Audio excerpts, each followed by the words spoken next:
Welcome back to Real Phonies, where we take a love for movies and television and combine it with very little knowledge about movies or television. I'm your host, Christian. Join me, our co-host, Ian. Hey, what's up, guys? And Joseph. Yellow.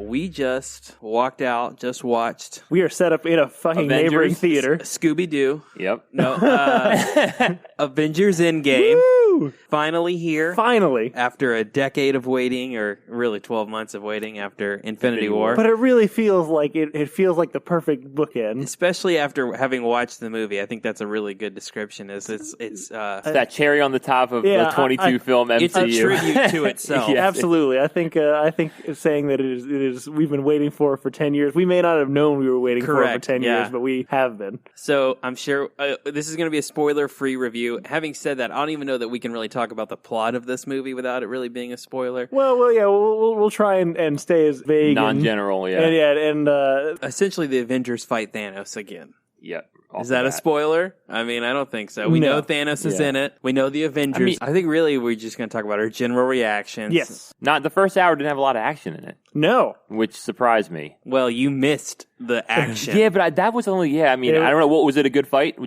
I mean, it was very quick, but it was cool. Yeah. And it was jaw-dropping. The movie's really in three parts. The movie is definitely in three parts. And I don't think we can really talk about what those three parts are. Mm-hmm. I did want to ask, how much of the trailer do you think, how much of the movie do you think the trailer showed? First 20 minutes. First 20. There's like one or two scenes that were out of context, but for the most part, the scene of them walking. There's an Ant-Man scene at the end that's in the trailer. That's true. They have held this one really close to the chest. Yeah, and I mean, they almost like they knew we've seen all that in the trailer, and they just fly through those bits. They do. And then really the movie kind of slows down after that. I think the way you could break it down is the aftermath of Infinity War, the plan, and then the execution. Let's start off at the beginning. Performances, I mean... But before we even get into that, what is just the general reaction? How do we feel about it? Unlike Infinity War, I walked out unconfused and didn't know how I felt. Mm-hmm. I loved almost every minute of this movie. Absolutely the same. As you both know, and anyone who listens know, I was not super high on Infinity War when it came out, and I had a lot of mixed feelings about it. But now in context, I am back on board with it because this movie was everything I think I've ever wanted in my life. You had to have Infinity War to have the payoff. Yes. Yeah. That happens in Endgame. I was underwhelmed. That movie doesn't, if you think there's a lot of plot holes. We'll talk about that more in spoilers, but I don't know. I thought there'd be more action, I guess. I don't know. I didn't know what I was expecting. It was definitely not what I thought. I think I'm still processing it. It's definitely fan servicey. Oh, for sure. That's kind of what it is. I've kind of learned that that's not your thing, though. It's kind of...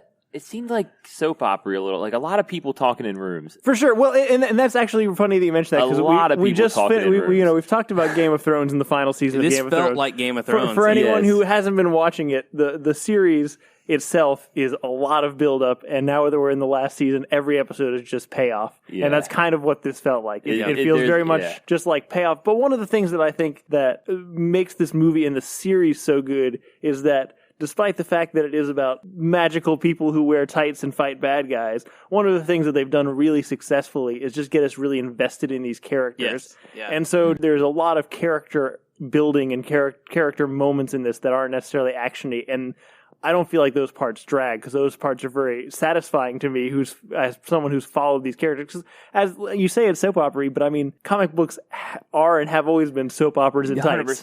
100%. So I feel like it's kind of true to form. It very struck me in the first hour. It seemed like a lot of people were just crying and staring off. Well, the opening of this movie, we talk about aftermath, is almost immediate after the effects of Infinity War. So it is a lot of characters dealing with the repercussions of that. And there is actually more to it besides that. But so I will say the last half an hour was fucking amazing. Absolutely. You know what I mean? That's probably the best half an hour ever. The first hour, I'm going to tell you, after the first hour, I was like, this is worse than Transformers. It definitely got better, but it wasn't what I was expecting. So maybe I'll like it again. Yeah, I think we're all probably going to watch it again. I like Infinity War more coming out than this one. I would say that. Interesting. So the opposite of what indeed. Yeah, absolutely. So, but who's the main character? I guess Tony Stark, Captain America, probably the main two. The original six. Yeah, definitely the original six would be, they're all getting a lot of screen time. Absolutely. They do a very good job of making up for, I would say. Yes. I mean, again, not making up for is the wrong word, because if you look at the two movies, Infinity War and Endgame as a whole, the first one is focusing more on the future, and this one is focusing more on, the originals. Yep. Yeah. I thought Jeremy Renner was my standout. He was really good. He was super cool. He was good in it. Yeah. And I mean, he was probably my favorite part of that. Goes through the ringer, really. Yeah. Yeah, he was probably my favorite. And he delivers on it. I thought, I love Chris Evans as Captain America. I thought this was his best turn. Every line he delivered, inspired me, and he said everything right, very self-aware, and this movie is full of callbacks. Yes. And if you haven't watched all of the MCU movies, I think you'll still enjoy it, but you will. A lot of this will be lost on you. Yeah, there are so many things that are little nods to people who have been following the whole series. Where that really kicked it in was when they make a joke, this Hawkeye to Black Widow, and he's like, "This is so different than Budapest." Yeah. I mean, so there are some inside jokes in that movie. Absolutely. Yeah. There are many inside jokes. But I liked it. I mean, it's a cherry on top of the MCU. Yes. So other standout performances. You know what? This is actually, I agree that I think all of the original, I think Chris Evans, Robert Downey, and Chris Hemsworth, I thought were all great. I think Chris Hemsworth has gotten more in touch with this character, especially the last, with the last Thor movie, the last Avengers movie, and this one. Well, I recently got back and been rewatching some of the older Avengers MCU movies, and I think one thing they've done really good is the problem with Thor is they addressed Thor's main plot point in Thor 1. Mm-hmm. So what do you do after that? And I think what Ragnarok has done a good job of is reinventing the character in a new way, so you can take him to new places and portray him differently. And it also has played into Chris Hemsworth's strengths. And that continues in this film in a very unexpected direction. Absolutely. I really liked ScarJo, actually. Yeah. I thought one of the things that I think the series has done well, and I think they really hone in on in this one, is Black Widow and her friendships with Hawkeye and Cap that are not romantic in any way, but are still very it's a deep and loving bond, and I think they pull that off really well. And it's something that I think is unusual and kind of, I don't know, it's satisfying in a way that I didn't know that I wanted. It wasn't the thing that I was looking for in this series or in these movies, but I really enjoyed out of it. No, I definitely enjoyed Black Widow as a character and ScarJo's performance. Probably the most I've seen her. Next would be Winter Soldier, but I mean, she's very good in the movie. And I thought Karen Gillan is a Nebula. Yes, I thought she was excellent in this movie. I feel like this is the first time we've really fleshed out the character of Nebula, and it's to the movie's benefit that they do that. And they use her in an interesting way, she's kind of like a plot device, but sure, it works good. And it's something we talked about when we talked about Infinity War, and it's something that even if Ian, you're not coming down on, not necessarily all the way on board, it's just amazing the shit that they've pulled off in this movie. The amount of things they've threaded together and knotted off, and again, bookended from beginning to close in a satisfying way without losing touch or making it feel forced or anything, is incredible. It genuinely boggles my mind. Yeah, they definitely pulled it off. There's never been anything like it. No, and the fact that there's never been anything like it, and I can't imagine anything doing it better. That was such a good bow on it. And it's of course I want more MCU movies, but if you told me that it was just it was just this 22 film experiment, I would buy it. Yeah, it ties them all together really well. Yes. Which makes it cool. It makes you want to watch it all as one big movie. That's what it's all about. The real surprise to me is how funny this movie is. Yeah, no, absolutely. It is one of the funniest turns, I think, in the MCU. It reminded me at times, like I said, a little bit, but it reminded me of Community at times too, with some of the jokes. Interesting. The Russo brothers had made, and there was the scene in the diner with the Hulk, and it was different. I thought it was funny though. No, there is a lot of humor, and I think the humor plays well, especially when you start to get into the second act of the film. The movie starts very dark and kind of depressing. Yeah, well, I mean, it starts in the immediate aftermath of the snap. And so it makes sense that it would, but the second act is a little lighter. And it plays well, and then the third act is all payoff. Correct. I mean, if you've been a fan of the MCU, if you've seen all of these movies, you can't not like You can't not like what happens in the last hour of this film. That was the best part. I just think the whole movie, again, those first 20 minutes, it's a lot of beats you saw in the trailer, and it kind of flies through them. but the things that aren't in the trailer are jaw-dropping and surprising. And it just shows you that while you may think you know, and we speculated a lot of things on the podcast, and we were right about a lot of them. But even still, I was surprised by probably 85% of what happened in that movie. Yeah, to be fair, it is a 3-hour movie. There's a lot that happens. Yeah, there's there's 3 main parts. You know what I mean? Yeah. Definitely. It's not what I thought it was. I'm interested. We'll talk about it more in spoilers. Yeah, I'm interested to see when we come back and record next week when we've all probably seen it again and rolled on it more. What's going to stick out? Yeah, I can't wait to hear Hert's opinion. Agreed. But do we have anything else that we want to talk about? No, for non-spoilers, no. In all likelihood, if you're tuning into this episode, you have probably watched these movies before. You were probably going to see Avengers Endgame anyway. But I feel like this is definitely us letting you know that it is everything that you hope it is. For sure. I'm excited for you, the listener, to get to see it for the first time because I'd like to go back and do that again. It's 100% better than Transformers. So much better than Transformers. Better than Transformers.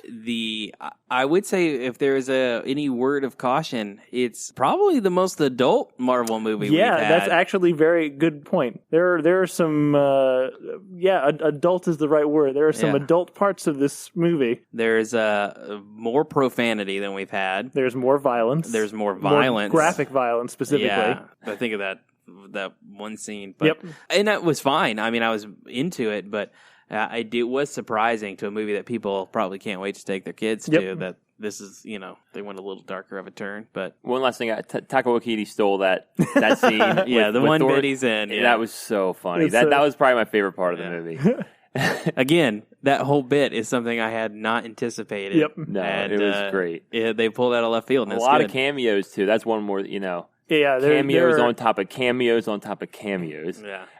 We'll get into that in spoilers. It is all payoff. Yeah. If you're the type of person that likes to know these kind of things before you go in, you like to spoil things for yourself, that is your choice. We will be providing another episode that will have the full spoiler review, but this is the end of this one, which is non-spoilers, because there's a lot of stuff that's spoilers.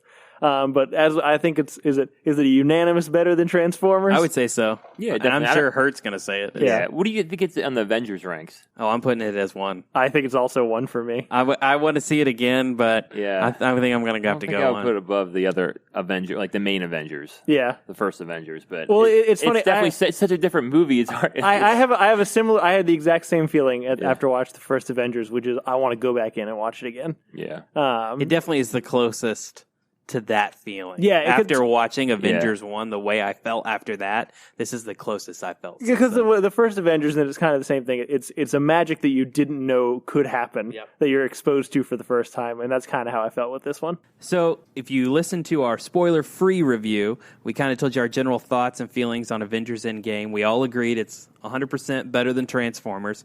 This is going to be our spoiler-filled, not so much review, but we're going to just talk about some of surprises, cameos, things we didn't expect to happen that did happen, some of our predictions that came accurate or didn't.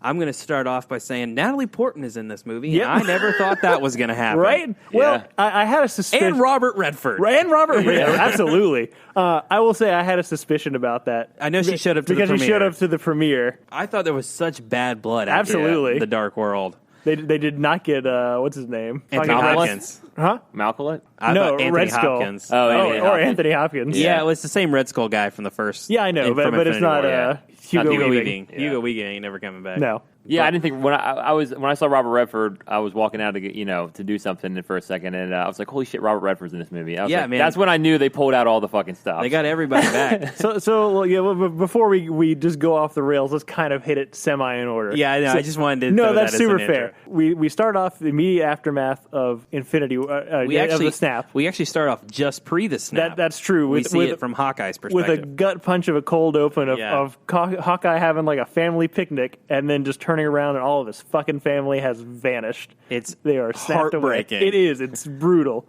And very much of the first 20 minutes of the movie is just kind of everyone dealing with loss and first 22 failing. days, I think. First 22 days post snap.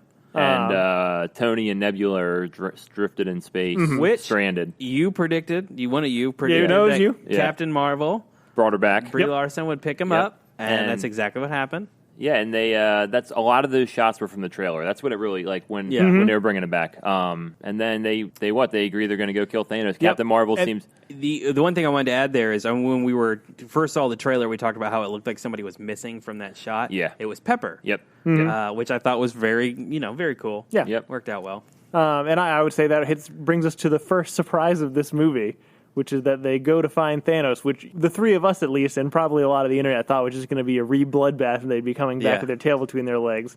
Incorrect. They come and beat his ass and cut off his hand, only to find out that he had destroyed the Infinity Stones. Cut off his head, you said. No, they cut off his hand first. They cut off his hand first, and they look at the gauntlet, no Infinity Stones. And the reason why he uses it, because I remember this from like the clip they had shown, the like 30-second clip, and they're like, oh, he used it again, and we'll go to him. Ever since we saw that, I was like, why would Thanos use it again? Yep. And it's a really cool plot point. He used the stones to destroy the stones, and it almost killed him, which makes them also able to beat his ass. I mean, Thor just beheads him in anger. Yeah. It is kind of shocking. Again, for a PG-13 movie. There's blood on somebody's face. Yep, on Nebula's face. Face. After she just kind of got the approval from her father that she always wanted. Yeah. Ooh. It is again, I had no idea how that's how that movie was going to open. And it's really crazy because it's such an interesting thing that they succeed in defeating Thanos. Yep. And then they feel even more helpless. And then there's nothing they can do. It's a really, really creative way to open that movie. And then 5 years later? And then we jump 5 years in the future. Mm-hmm, when Scott Lang gets accidentally let out of the quantum realm by, what was it? A mouse. As a mouse or a rat? I'm sure that's a reference to something. Yeah. I just don't know what it is. And this is where, as we largely predicted, the second act of this movie is a time travel heist. Yes. To go back and get the stones. Where a time heist. Time heist. Yeah. And it's fun. It is fun. Yeah. Scott Lang comes back, has the realization that time is different in the quantum realm. They try to recruit Tony Stark, who is initially not into it. They go to find Bruce Banner, who is now Bruce Banner Hulk all the time. Which is a great character. And he's hilarious. He is hilarious. I love that he's just like, he's zen as fuck in this movie. Yeah. He's like the wise. He's perfectly balanced. Yeah. I thought he looked good. He looked really good. Really good. Like they've gotten that down. The special effects in this movie are incredible. Even when they go to the garden and like Thanos goes to like pick the fruit up, I was like, God, this looks good. And none of this is real, but it looks amazing. So then, I don't know, the thing that struck me is another thing I thought was funny is Tony Stark invents time travel on his first try, it looked like in that movie. Like he just... I don't know if it was his first try, but it was definitely easier than he thought it was going to be. And then he does this like sit down like look of shock, and I thought that was hilarious. That was hilarious. He was so impressed with himself. This is one of the things that I thought, I've always had trouble with Tony as a character because he seems to flip-flop on his motivations a lot. And then get really kind of morally indignant about his moral flip-flopping. However, his reluctance to join into this time travel adventure resonated a lot more with me because his concern was, in the 5 years, he's the only one he started a family. He has a daughter now that he didn't have 5 years ago. Yeah, life got better for him. Right, and so what if he goes back and something happens? He loses it. And he loses it. And I was like, oh, that's a really powerful motivator. Yep. That's really fair.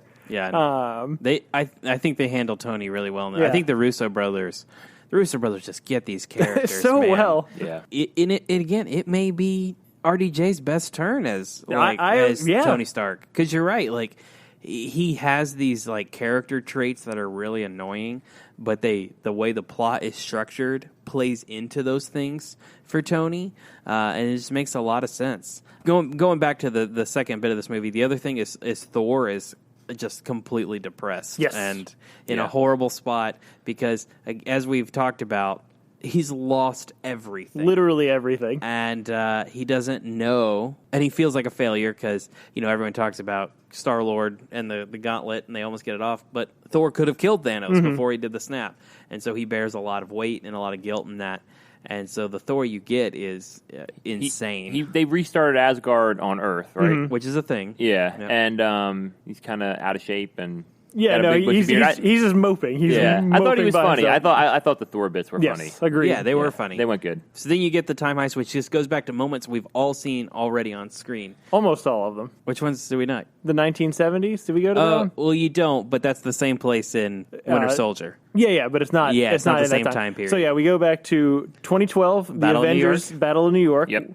For the Mind Stone, the Tesseract. Is that it? The Mind Stone, Tesseract, and Time Stone. Oh, and the Time Stone. You're right. Yeah. Yep. We go to I can't even remember wherever the Power Stone is, where Peter Quill dances. Correct. In the beginning in of Guardians. 2014, and the Soul Stone is also for that one. And then not on that planet, but a group splits off and goes to Vormir. Yeah, and then the Reality Stone, which is on Asgard. Yeah, Asgard. Thor: Dark World, basically, and they kind of revisit the movies, and they're like looking at everything from a different perspective. That's what makes this movie so interesting to me, is because it is, like I said, it's a tribute to itself. There's lines of dialogue that are reused, there are sets that are reused, and it just goes back to. Funny, it makes Thor: The Dark World better. Well, and you know what? It hits on the thing that I thought Thor: The Dark World did the best, which is I thought Thor's relationship with his mother and his mother were just really interesting characters. Yeah. I thought that was the most compelling relationship until she gets killed. And so to come back to that moment and for Thor to realize, oh, this is possibly the last time I'm going to get to see my mother, and I know it this time, is really powerful. Yeah, for sure. Even in his drunky, mopey form.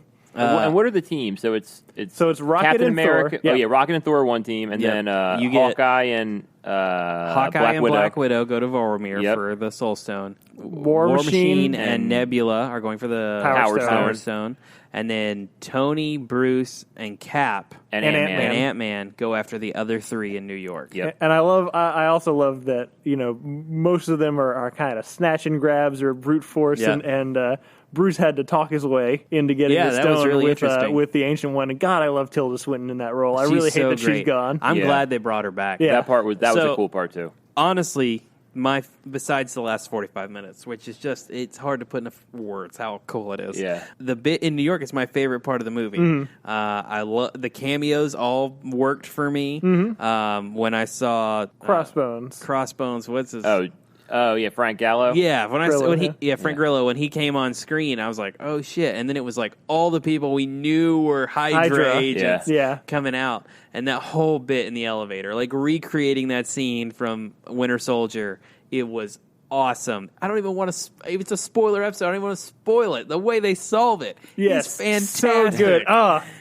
Again, and a comic thing that really just recently happened, and it's such a beautiful, like it rebuilds that same tension and goes a completely different direction. It's fantastic. It's really, really great. It might be my favorite like singular moment in the film. And then the cap on cap fight where and that's the thing, like it's one of those things where it's both it's a tribute to itself, almost kind of even makes fun of itself, but it's definitely like also poking fun at itself, which I appreciate. The cap on cap fight's great. The Loki stealing the space stone is great. Which I mean that brings Loki back. Absolutely, Loki is back. Yeah. That is the TV show now. Yeah, it didn't even really hit me in the moment, but I'm like, that's it. Like we now have one of the best villains we've had on screen, and Tom Hiddleston is not really great in anything else, but he's damn great as Loki. He's great as Loki. So I'm glad we're gonna get more of that. I'm still plugging for the Night Manager, but that's fair. Okay. And then you go back, we revisit the New Jersey site where Cap was made. Yep. And then they revisit in Winter Soldier. We go back to that in the 70s. Yep. And there's a great bit with Howard Stark. There's a name call for Arnim Zola. There is Peggy Carter, which is a great bit. Everything about Cap's storyline is a gut punch. Just about up until the end. And then Tony meets Howard Stark, which is talks to his own dad. Which is also a scene I really love because you're getting Tony as a father talking to his father, because he used to have just these specific resentments about the way that he was raised, but now like he's coming at it from a different perspective as Howard is recognized, like about to have a baby, and he's still has a young daughter he's trying to figure out how to raise. And I don't know, I thought that was a really beautiful moment. It was a great bit. There are so many just again for a movie that's supposed to be about fucking thunder gods and people with magic powers and all that shit, like the emotional the emotional connections and the character building are incredible. One thing I really liked about Howard Stark in that scene is it felt like the two different Howard Starks. You know, like I think there are 3 actors who played Howard Stark in the MCU. Are there?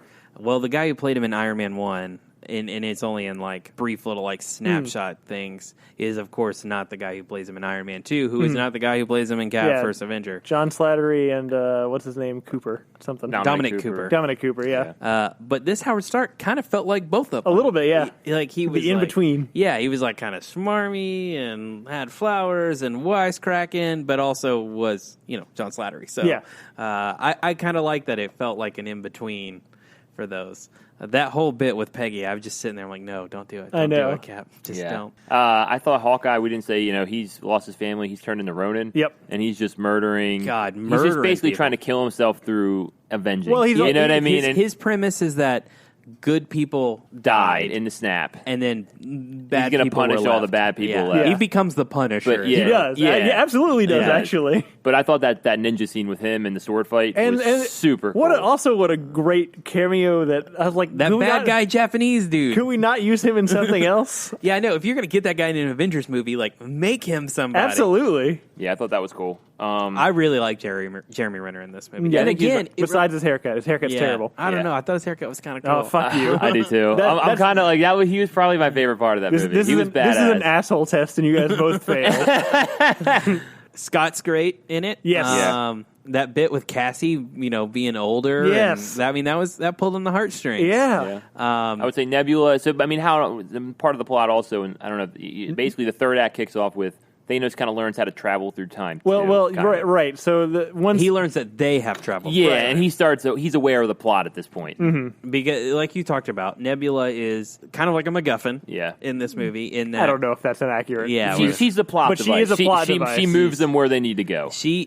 Nebula doesn't. You don't really get an explanation, but the fact that there are 2 Nebulas in the same timeline messes with her circuitry, and this exposes the plan to Thanos. Yep. And they end up switching places. And then hijinks, kind of assume. Yeah, and before we move on to the third act, which is probably the coolest thing we've ever seen on screen from this universe, the one big loss that happens goes back to the old Soulstone location. We go back. Someone has to die. Somebody, you have to give up the thing you love the most, I guess. Or I feel like all those rules are real fucking sketchy. Yeah, but Gamora came back, so I don't understand why Black Widow couldn't. Well, she's from a different timeline. But then also, you got a fair point if you think about it. But we're not going to go there. I thought it was ridiculous. They both almost died because neither one of them. I like that though because they neither one of them wants the other one to sacrifice themselves, so they're trying to like sabotage the other one and kill themselves faster. It's kind of a fun bit. It was like a triple fake out. Yeah,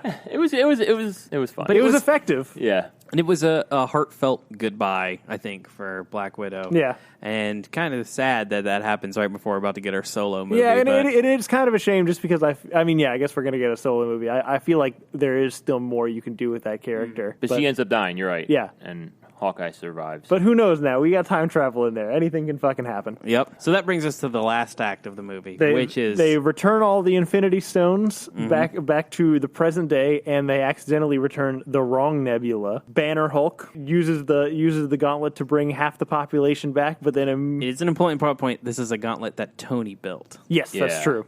That was cool. Seeing an Iron Man Infinity Gauntlet. Well, unbeknownst to them, while that's happening, evil Nebula from the other universe is using her circuitry to bring Thanos and his army from 2014 into the present. Yeah, which would be 2024. Yeah, basically the 5 years later present, where we've been started. And I'll be honest, after that happened, I was kind of surprised. I thought some people were going to like die in just the explosions because they really fucked up that building. Yeah, they did. They destroyed it. Yeah. I was really concerned for Rocket and War Machine there for a second. Ant-Man, right off. He's the one who like went through the window. I thought Ant-Man was gone. I thought that explosion with Scott in it looked pretty damning. We get a great sequence of the big three. Yes. Taking on Thanos by himself, which has the single greatest moment. That's the best part of the movie. Any Marvel movie ever. And we've been waiting for this since Age of Ultron, at least, if not before. People have been talking about it forever. Cap wreck shit with Mjolnir. Yeah, and it was badass. Like that was the clap scene. You know, that's the movie that's going to play so well in the audience. Oh yeah.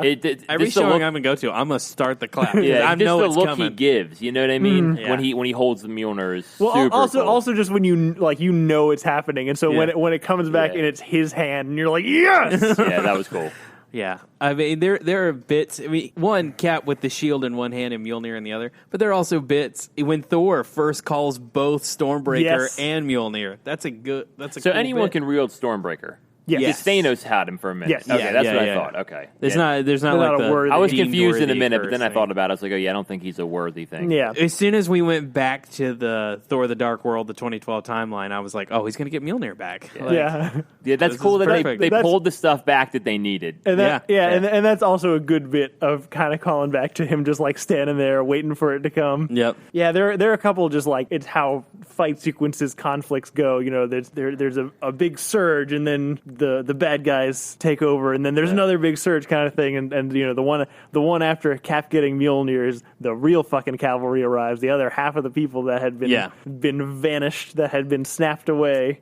Then the one, and I mean, this is true for me. It was true for the people we watched it with. Seeing Peter Parker Spider-Man come back. Yeah. Like seeing Spidey come back, he was the heart for sure for there Tony. That's the reason Tony decided, I don't know if we said that, to get back in the time game is he's still more in Peter Parker. Yes. I thought the women Avenger shot was cool. Yeah. It was very cool. Which was cool. They had Valkyrie. They had all of them. Iron Man, Gwyneth Paltrow. So Yeah. she dons the suit, which was Rescue, that's her name. But Okoye. I mean, Okoye's got the best line. Scarlet Witch. Yeah. When Scarlet Witch saw Thanos. I mean, like I said, the Scarlet Witch Thanos fight was great. Pretty dope. That's what I'm saying. Like it was that last bit was fucking awesome. There's no other way. There's just so many. Yeah, I love the Doctor Strange thing with Tony, where he's like, "Is this the one?" And he's like, "If I tell you if it's the one, it won't be the one." Yeah.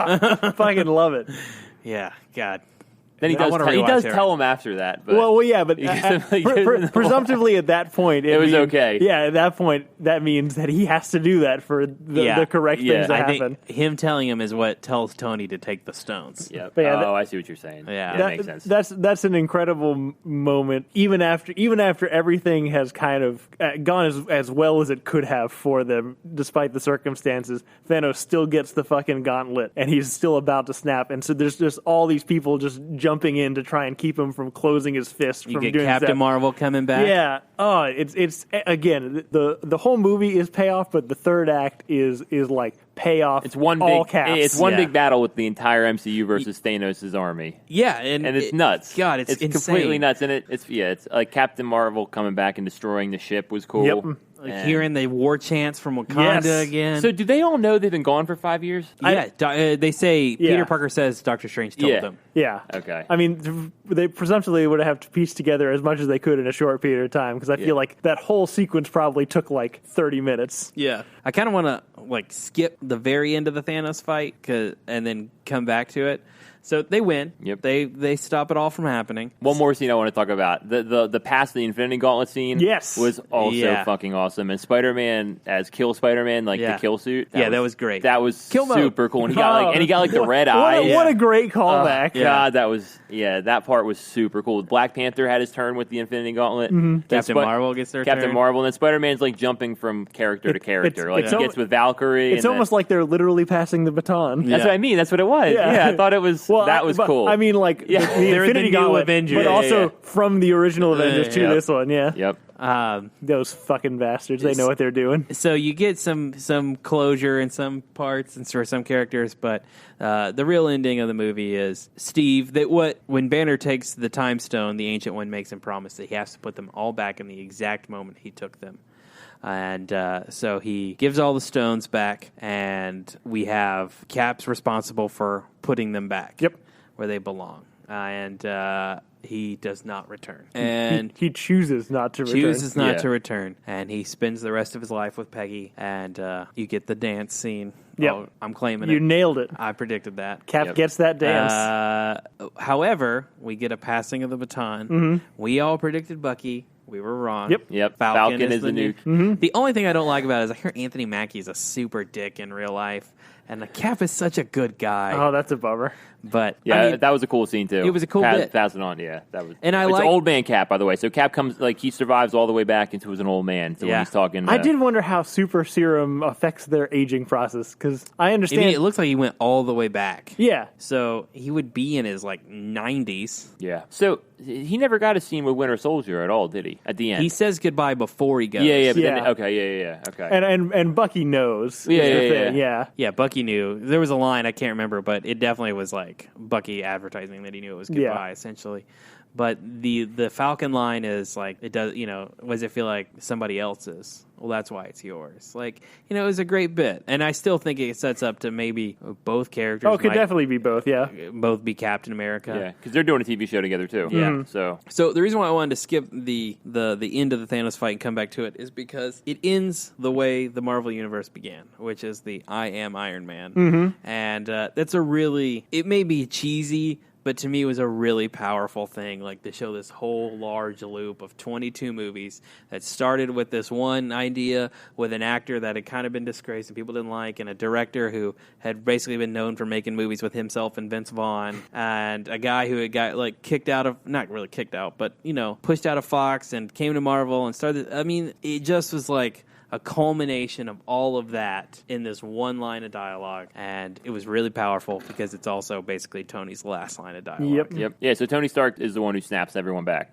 and kind of completes it. Well, Banner snaps everyone kind back. Of ends the movie and destroys Thanos, snaps Thanos out of existence. Snaps Thanos and his army out of existence. Yep. Kills him. Yep, that's it. And then he kind of has his last scene with Pepper, but it's more Pepper talking at him. He's kind of dead, you're right. I don't think he talks at all at that point. No. So... I really do. I am Iron Man was not what I expected. His last words to me. I thought that was cool. Yeah, it was perfect. That. It was perfect how it should have kind of went. Yeah, you get another kind of passing the baton type scene or whatever. You get a scene that has basically all the Avengers in it at Tony's funeral. The thing that I cried, it literally made me tearjerk. The callback to the first one, Pepper's gift to him, which is who says Tony Stark doesn't have a heart, and they put it on there. I mean, that was sad. Oh, it's so sad. Well, especially in context. Yeah, proof that Tony Stark does have a heart. Or whatever. Yeah, that's great. And then you kind of walk through, and there was one guy. Was it Peter? It didn't look like Peter. I don't know who the fuck that guy is. Yeah, in the back, the young kid. Yeah, I was wondering that same. It does not look like Peter. If it is Peter, no, Peter was with Aunt May. He had already been seen. I don't know who the end kid was. There was a kid there. I don't know who he is. Yeah, at the very back. They really make a showing of it, though. He's by himself. Yeah, I know. I didn't get that either. Maybe it was just a normal... Internet, what's happening? Who is this guy? We may have missed something, but I couldn't pick it up who it was. There's only 22 movies. You can't remember every single thing about all of them? What's wrong with you? Yeah, so Hulk's still around. This post. Yep. So they just killed, it's Cap, Black Widow, and Iron Man. The interesting thing is, those three are gone. Those three are gone. Wiped off. Thor is now a Guardian of the Galaxy? Yes. What a great choice. Yeah, that's a good... So then in Guardians 3 will have Thor in it. Are we in agreement of that? Yes. That's what it certainly seems like. James Gunn and Thor. And they're going to look for Gamora. Because when Nebula brings Thanos to the future, Gamora comes with. Mm-hmm. Now the question is, did Gamora go away in the snap? No. I don't think so. I don't think so either. But yeah.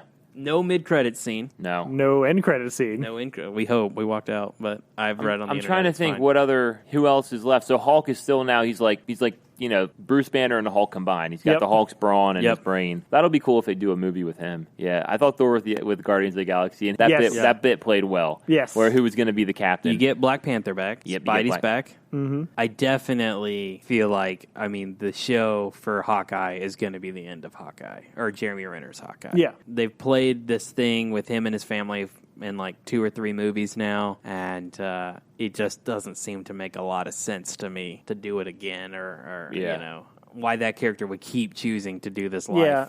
I like the idea of him training a protege. Yeah, I do too. And trying to work his way out of it. I think that's probably what directed the direction they'll go. So, you got anything else we have to say? I'm thinking about it. No, I can't think of anything else. Look, we will have there's more that movie's so complex. There's so many, there's so many things. There's a lot again, to it. It is a lot of moments. It is so amazing the amount of things that they have pulled together successfully and made it not even just coherent, but again, a really satisfying closure to this 10-year arc. Yeah, the amazing thing is I can't judge it as its own thing. No, you can't. I solely judge it as a fan of this entire franchise, and for me, it was the perfect way to end it. Like it was. I mean, it's everything I wanted it to be, and it's things I didn't even know I wanted. Yep. Yeah. The only thing is Valkyrie's now the Queen of Asgard. I think it sounds like they're going to do a new Thor. I think she's going to get a movie. That's what it seemed like to me. I think they're going to launch into her. Yeah. I thought put her on the Avengers. I thought at the end of that essentially, if you made a Thor movie, it would be her. It would be Valkyrie. That's what I got too. Especially if he's going to Guardians of the Galaxy. Yeah. I think she had mentioned on news that they were thinking of Thor 4.